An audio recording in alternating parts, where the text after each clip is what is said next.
Okay, hey YouTube, I'm doing a video on basically how to improve your gaming performance if you're finding that you can't run certain games without lagging. There's a couple of things you can do. Okay, first thing I recommend you do is download AMD Overdrive. Now this is only if you've got a non-stock CPU cooler.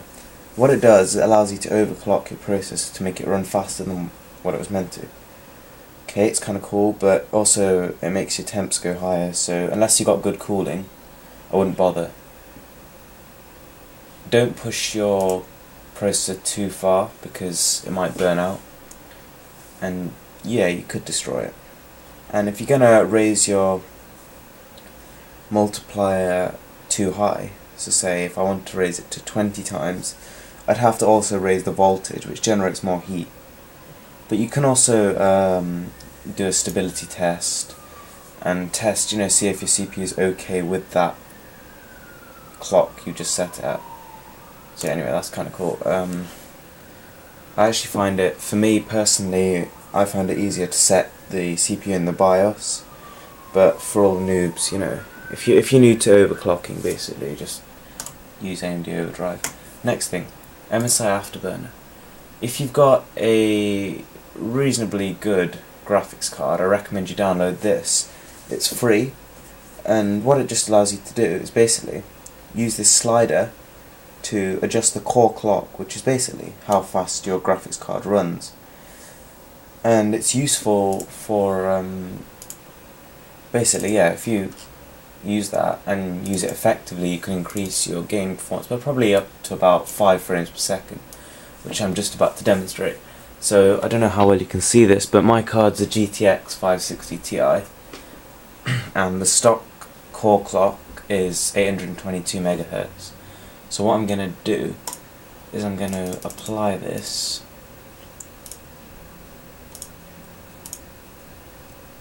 and basically, yeah, for this clock obviously you don't have to adjust the voltage because it's what the graphics card comes with. And I'm going to run a benchmark which will hopefully demonstrate what this card is capable of at stock settings. So, I'm sure most of you have probably heard of this, it's Heaven Benchmark. I'm using OpenGL, which is the most demanding format, basically. It's like a step above DirectX 11.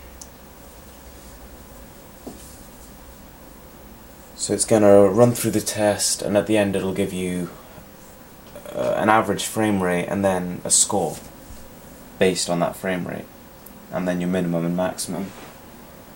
Usually the card shouldn't dip below 20,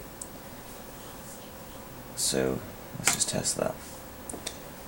Okay, so it's pretty cool at the minute. This whole test will last about 4 or 5 minutes.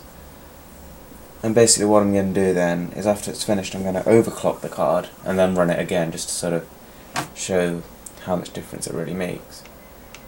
And it's not sort of huge, it's not going to turn your 880 100 GT into some kind of DirectX 11 monster. It's a minor improvement, and I mean you can make the judgment for yourself whether it's worth it. You don't really need any extra cooling for graphics card overclocking, as long as your temperatures are reasonably low. I'd say for any NVIDIA GTX, as long as it stays under about, let's say, 85 degrees, you're okay. You're cool, they can handle that. Not too sure about the AMDs, but apparently they run hotter.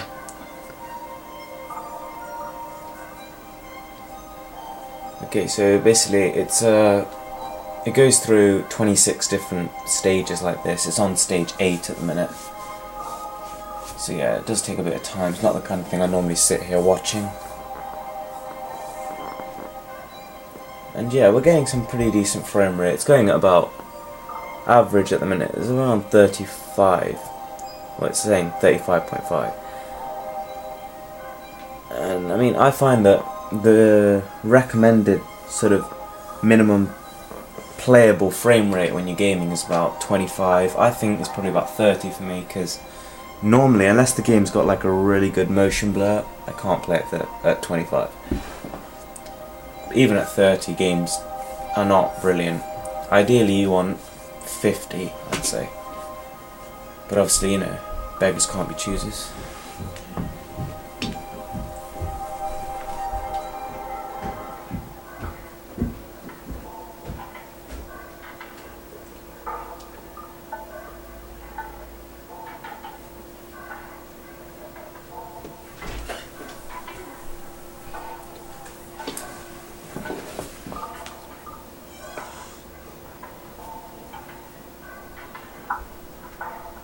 On stage 16 at the minute.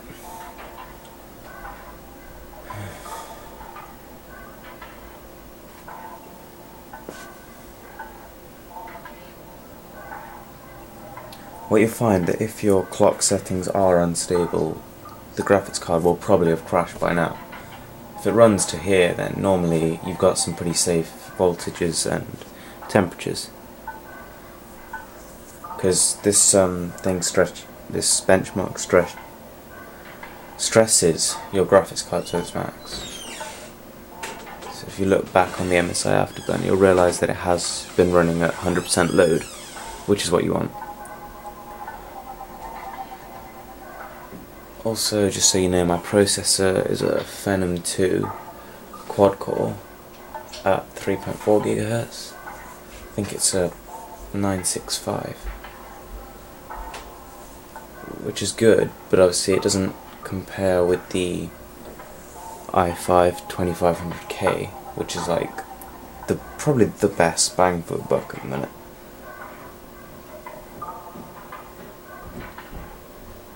We are sort of nearing the end of it now. It's 24th stage, and the average FPS is about 37.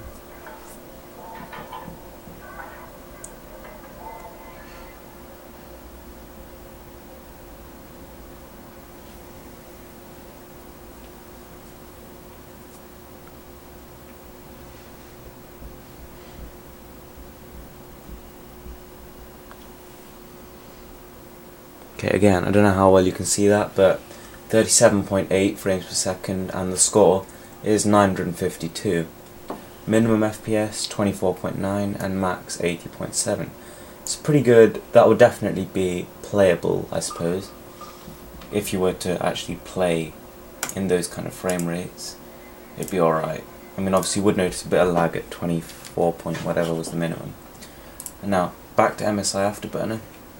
It shows here that the GPU usage was at full, and the temperatures didn't go above 54, which is great. Core clock 822. Now what I'm going to do is, if you can see, my current voltage is 1025 megavolts. Sorry, millivolts, what am I on about?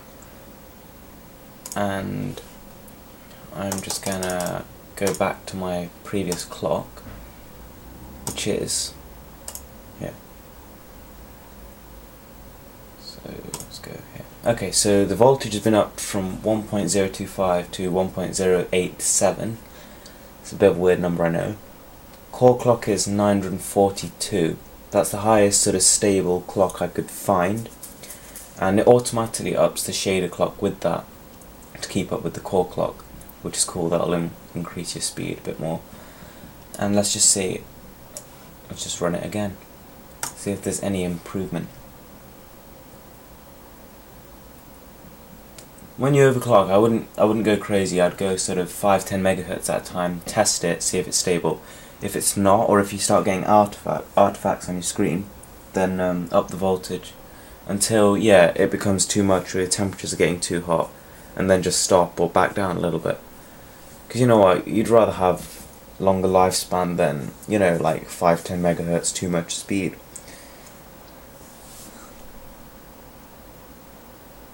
But from what I have heard is that if you overclock a GTX 560 Ti right, then it can get almost sort of GTX 570 like performance. Okay, don't know if you can tell, but it is slightly smoother. I suppose the end scores will tell.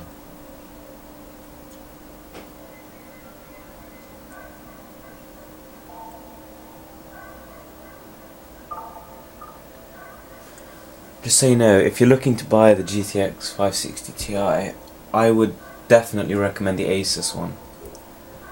Asus do the direct CO2 cooling, which is brilliant for keeping your temps down. Even when overclocked, mine doesn't go above 72, which is still really good for this kind of graphics card. Considering it can handle, it'll be fine even at 90, but obviously just for lifespan, I'm keeping it at that. I don't want to push it any further, to be honest. I don't need to. I think any further on my processor will be the bottleneck. It'll be like the limiting factor. So it's saying average frames are now 39 roughly, which is a definite improvement, and normally by the end it will have increased a bit more.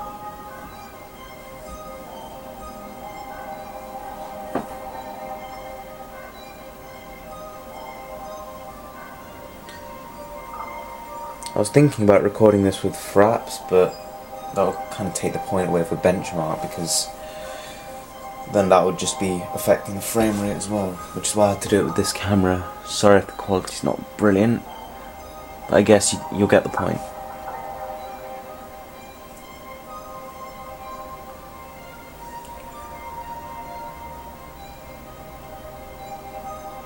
Also, I was wondering if anyone could help me out, because I'm thinking of upgrading my system, but I'm not sure what's the best thing to upgrade. Should I upgrade my processor, my RAM?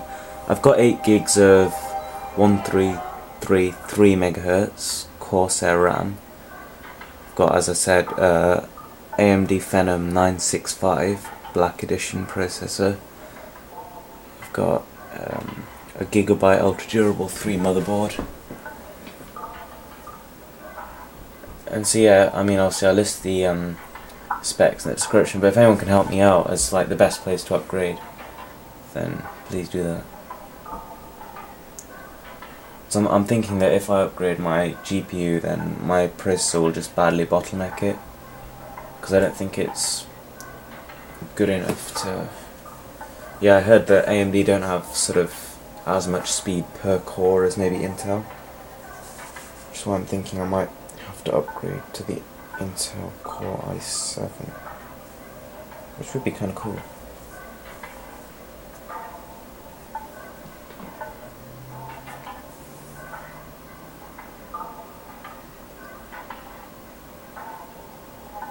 Okay, it's hovering, frame rate's hovering at about almost 40. Okay, now it is 40.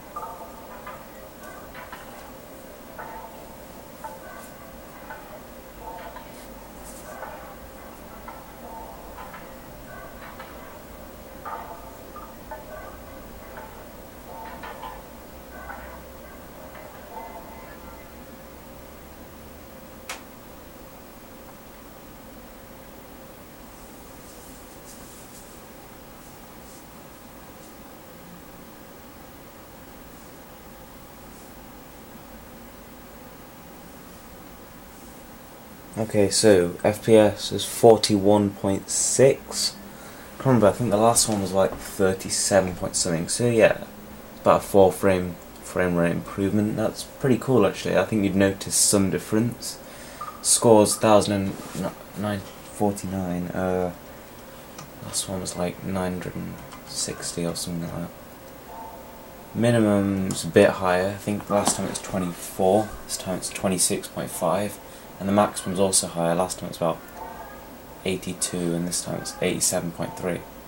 Okay, so cool. That's basically overclocking for you. And I say the last thing you can do is just go into your start menu and type in. Oh yeah, by the way, temperature didn't actually go above 16.9, which is again pretty cool. Yeah, so type in to your search box at the bottom of that thing. Yeah, I forgot, but whatever. Visual. It's basically no, it's not that actually. Okay, so what you want to do, if you go to performance. Ah, there we go. Okay, now from here you can actually adjust visual effects up here. And now here, if you click on adjust to best performance, then basically what it'll do is, I don't need it right now, but if you're in desperate need, it'll sort of go back to the XP look, but it'll free up some RAM and some processor usage, so you'll get like maybe another 1 or 2 FPS onto your games, which is good. No one's complaining. Alright, so thanks for watching. Rate, subscribe, comment, like, and share if you feel like it.